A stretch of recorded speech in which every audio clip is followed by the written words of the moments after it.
Ring ni Chris. Vlogger pala to eh. Ayan, ito mga katribya po, yung ating po mga kaibigan na mula po sa Cebu at ayaw yung nagpapasalamat. Ito po yung isa sa kanila pong kumbaga yung project o farm. Ayun, shoutout natin si Kuya. Ayan po yung kanyang asan yung kanyang may bahay. Ayun, nakakapit bahay na natin ito dahil meron din silang farm. Siyempre po, shoutout natin ito mga taga Cebu. Ayan, yung ating po mga kaibigan ni Sir Ponce. At nakarating na po tayo doon sa kanila pong farm na nabili.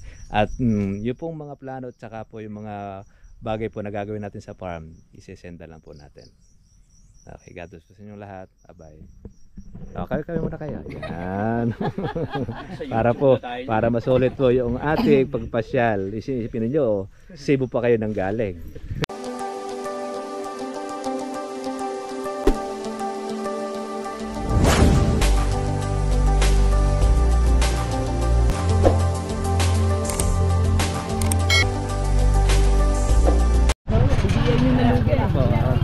Sa ating pong farm, pagka po tag-ulan ay talagang pahirapan po tayo sa ating daanan.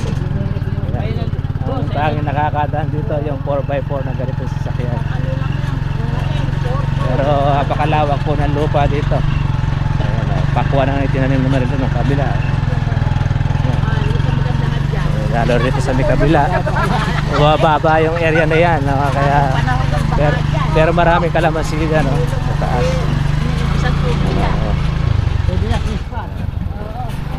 Yan ang malaking tulong po mga kapatid po pagka kukulong-kulong ang service mataas ginawa sa tatay sabat natin kasi ito yung ating daanan kanang po na develop na po daan dito sigurado na magmamahal na po mga presyo dito pa meron ka talagang pang invest mga lupa para farming at gusto na sa kalamansi yun, tanim din ang kalamansi ang kabila na yun na hindi na rin na-develop may ari yung ating po mga kaibigan ay pupunta pa sa lapo ng kuya po Sir Ponce ng Ma'am Benji at galing pa sa lapo ng Cebu patulong po sa atin para po ma-develop po yung kanilang kalamansi na may edad na hindi po naasikaso po ng tauhan. Kaya yun naman po ang magiging project po natin sa susunod kung magkakatuloy-tuloy talagang developan po natin sa farm development ng kalamansi. Kapit-bahay natin dito kaya yung tanim na kalamansi na natapos na yung arkila na 10 years hindi na naasikaso rin ang may-ari kaya banda po din para rin maibenta rin itong mga dito kalamansi yan. Tapos yung daanan natin talaga pahirapan pagka ganyang bulan. Pag nagtile-diretso po mga katribya po yung ulanan dito sa halos ang nakakakulang po ang mga 4x4 saka po yung daan kariton. Kami naman na ginagawa naman namin ay sa ilog po kami tumatawid ng bangka para matrabaho natin po yung aking nakakaisang taon na po tayo naglalaki na rin po yung ating kalamansi.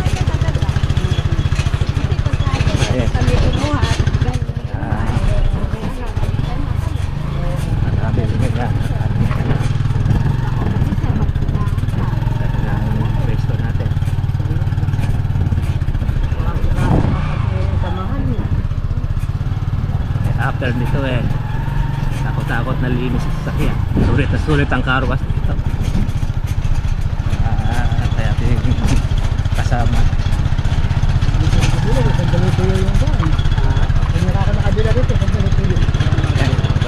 wala ang gano'ng bunga na kalamansi dito.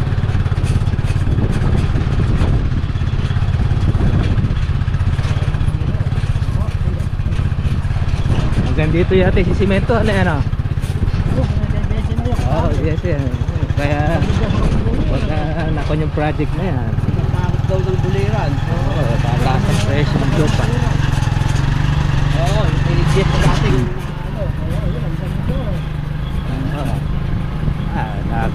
Maganda lupa dito. Ito po mga trika, yung gustong-gusto po ng kalamansi yung lupa dito. Malabo, mabuhangin siya, hindi po siya polluted. Kaya konting kwan, develop lang. Kaya maganda na po ang tanim, lalo na sa gulay.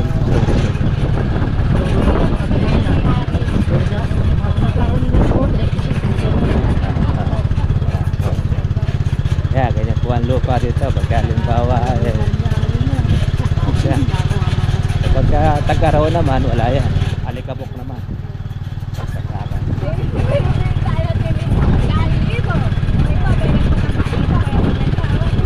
Oo nga,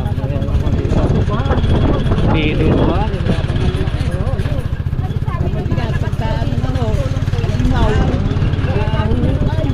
Ito, tampak na rito.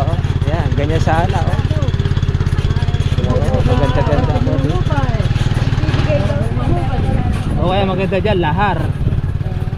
Lahar ay tampak. Tumitigas yun. Siya mababalaw.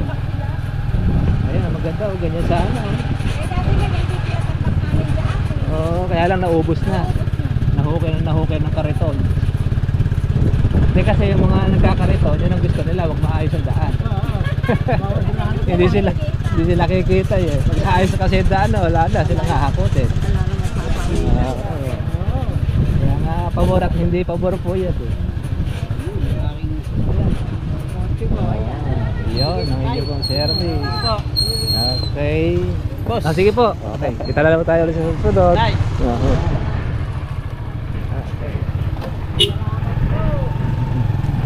Ayan, diretso na po sila ng kuya po, wala Sir Ponce. Shoutout po natin yung mag-asawa. Nakita na po natin yung area, yung farm, para po maplanuhan po natin yung gagawin. Ang isang kuwan lang doon talaga, daanan mo ang problem. Yun naman ay pagtagulan. Tag-araw naman walang problema dahil hindi siya pwede magputi. Sa kalamansi, yun, papalitan na natin yung matatandang puno na yan. Siguro mga nasa 15 years na siguro natin matagal na yan yung kalamansi nung nabenta ng mga kasi yung bata naman nasa 3 taon na siguro yun. Yung talim na palagi magdadalawang taon na siguro ito. Isang taon siguro at kalahati. Wala kasi yun sa small ko wala yan naglalaki na pagkalaki niya.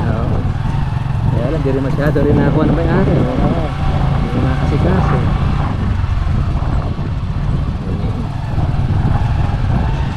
Yung ating service.